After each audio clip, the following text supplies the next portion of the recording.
श्री स्वामी समर्थ महाराज मित्रों, श्री बगलामुखी सहस्त्र नाम की जो सीरीज है इसमें आपने पहला पार्ट देखा है।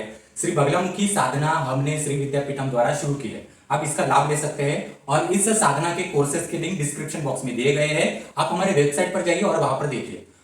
बगलामुखी के विषय में अधिक नॉलेज वेबसाइट पर या किसी ग्रंथ में नहीं मिलता। जैसे कि मैंने आपको पहले बताया है कि बगलामुखी शत्रु विनाश करती है, कोर्ट कचहरी या पॉलिटिकल लोग बिजनेस इसमें यश देती है। परंतु मित्रों, ऐसा कोई बगलामुखी का मंत्र लेकर उसके हवन करके ऐसे ही अगर सारे प्रॉब्लम सॉर्ट आउट हो जाते तो सारे लोग जो है बाकी देवी देवताओं को भूलकर सिर्फ बगलामुखी लेकर ही बैठ लेते।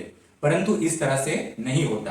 तो हमेशा ये बात ध्यान में रखिए, किसी भी महाविद्या को डायरेक्टली मंत्र लेकर जाप करके महाविद्या प्रसन्न नहीं होती। उसका एक सिस्टम होता है, क्रम दीक्षा होती है, उस विद्या को ग्रहण करने का एक तरीका होता है। बगलामुखी साधना करने का प्रथम हरिद्रा गणपति साधना करनी पड़ती है, फिर और भी अन्य साधना है। उसके बाद कहीं जब आपके पास ताकत उतनी तैयार होती है फिर आती है बगलामुखी साधना। बगलामुखी के विषय में हम जो नॉलेज दे रहे हैं वो नॉलेज अन्य कहीं पर भी उपलब्ध नहीं है। इसलिए आप हमारा वेबसाइट देख लीजिए, लिंक्स देख लीजिए बाकी कोर्सेज के, और ये चैनल भी देख लीजिए। अभी हम जो आपको जिस वर्ड का एक स्पेसिफिकेशन लेक्चर आपके सामने प्रस्तुत करने जा रहे हैं, आपके सामने पूरा एक प्रकार से वो जो श्लोक है वो श्लोक हमने आपके सामने रखा हुआ है। आप वो श्लोक देख लीजिए। बगलामुखी सहस्त्र नाम की शुरुआत में ध्यान श्लोक है। कहा है, पीतांबर परिधानाम पिनोन्नत पयोधरा जटा मुकुट शोभाढ्याम पीत भूमि सुखासनम। आगे लिखा है, शत्रुर्जिह्वाम मुद्गरंच बिभ्रतिम परमाम कलाम सर्वागम पुराणेषु विख्याताम भुवनत्रये सृष्टि स्थिति विनाशाना मादिभूता महेश्वरी गोप्या सर्व प्रयत्नेन शृणु ताम कथयामि ते। तो अभी हमने हर एक सहस्त्र नाम का जो शब्द है उस शब्द का एक्सप्लेनेशन के लिए शुरुआत ही नहीं की है। हम ये जो एक्सप्लेनेशन ले रहे हैं ये सिर्फ स्तोत्र शुरू होने से पूर्व जो ध्यान श्लोक होता है, देवी पीतांबरा बगलामुखी को जो पुकारना होता है ध्यान श्लोक को, तो उसमें के जो शब्द है उसका ही अर्थ ले रहे हैं। और यही अर्थ कितना लंबा विस्तृत है वो आप एक बार देख लीजिए।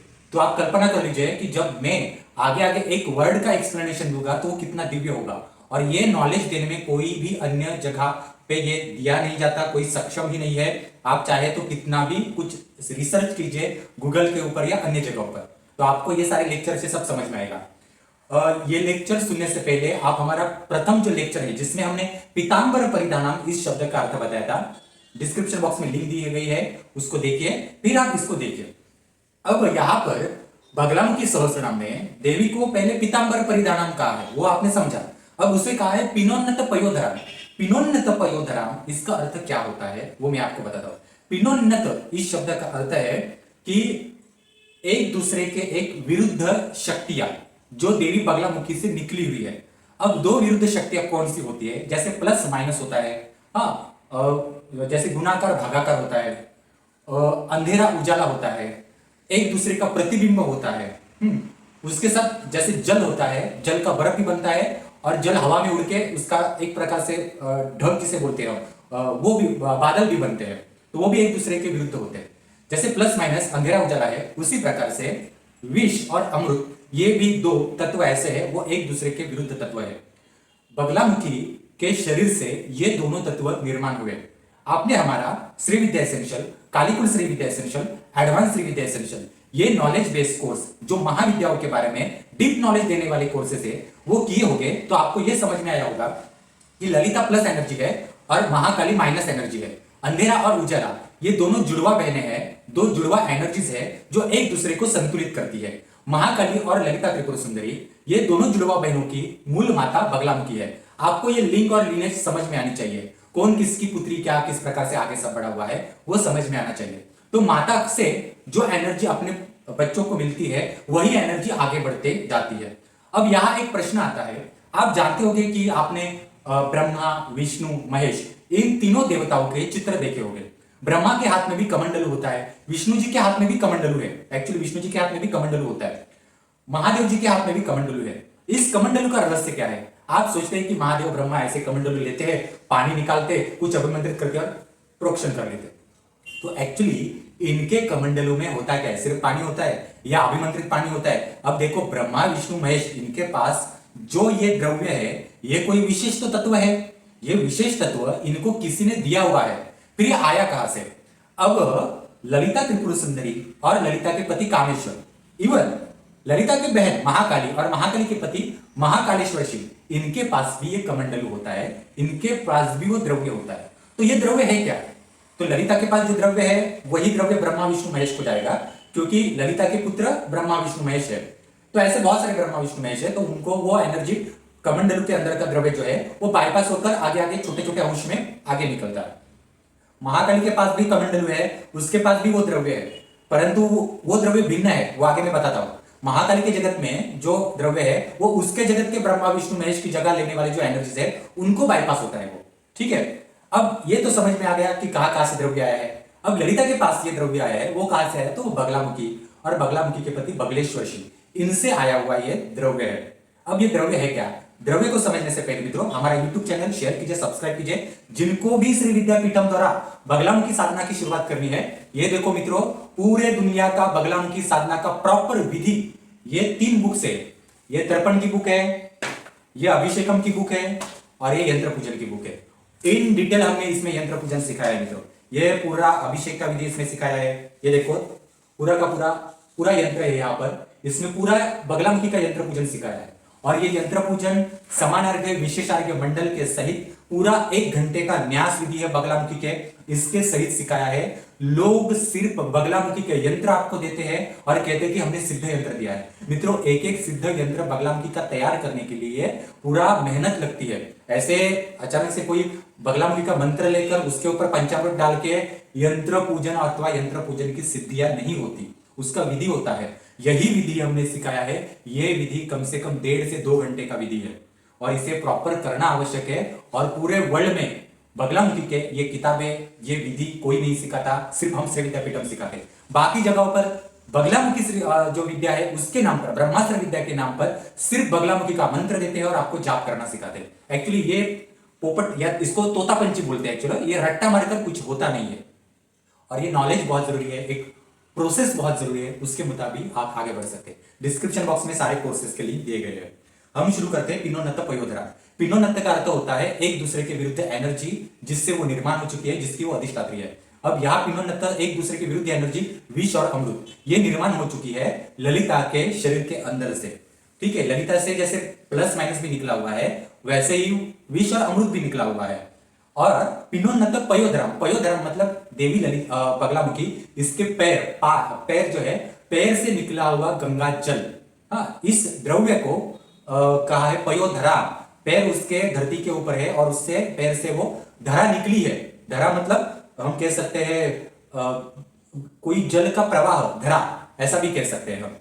अब समझ में आएगा पिनोन्नत पयोधरम। देवी के दाहिने शरीर के पैर से अमृत निकला है और बगलामुखी के लेफ्ट पैर के उंगलियों से, पैर की उंगलियों से, लेफ्ट पैर की उंगलियों से विष निकला है। तो विष तत्व को दिया गया महाकाली को और अमृत को दिया गया ललिता को।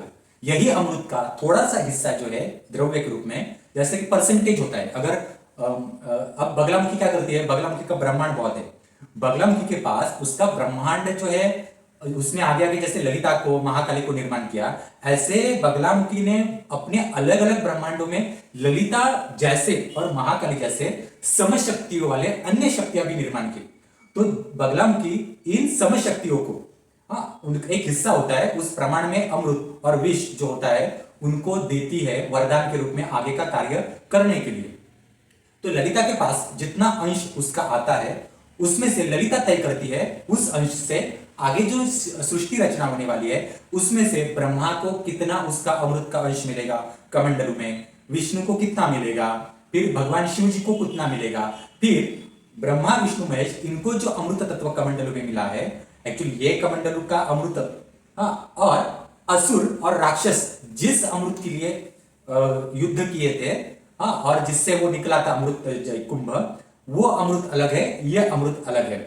जीव सृष्टि निर्माण करने के लिए, किसी भी जीव को पुनर्जन्म देने के लिए और अलग अलग और भी चीजें होती है, उसके लिए एक अलग टाइप का अमृत होता है।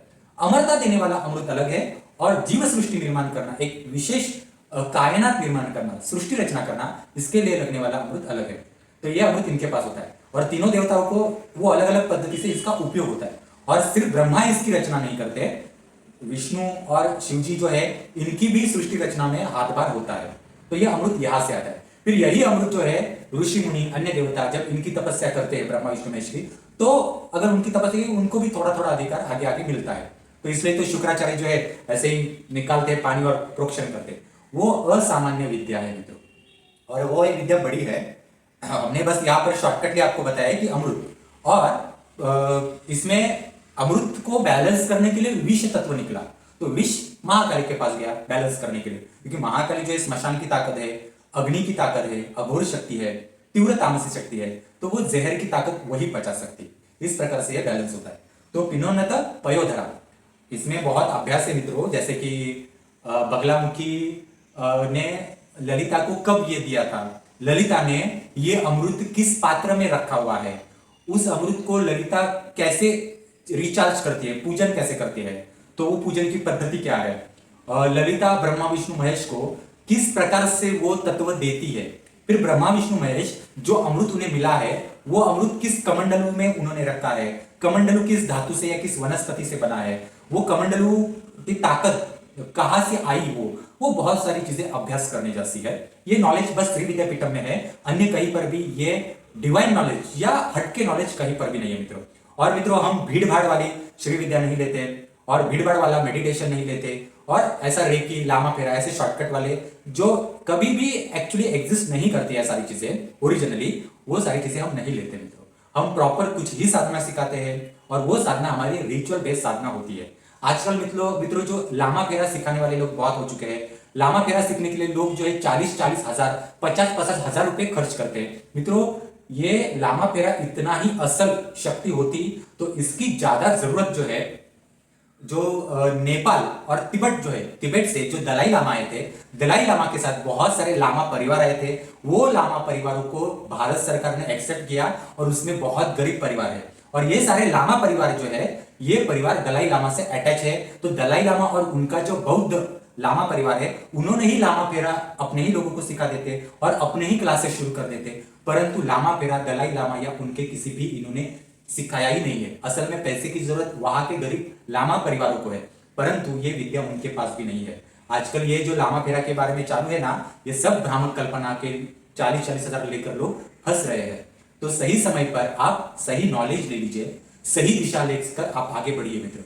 श्री विद्यापीठम आपको सही साधना सिखाता है, सही दिशा दिखाता है, और सही आपको प्रॉपर प्रोसेस सिखाता है। आप डिस्क्रिप्शन बॉक्स में सारे बगलामुखी साधना के कोर्सेज के लिंक दिए गए हैं, और अन्य साधनाओं के भी कोर्सेज के लिंक दिए गए हैं। आप जरूर ये साधना कर सकते हैं, मुझसे संपर्क कर सकते हैं, और कोई भी अगर डाउट हो तो जरूर संपर्क कर सकते हैं। धन्यवाद।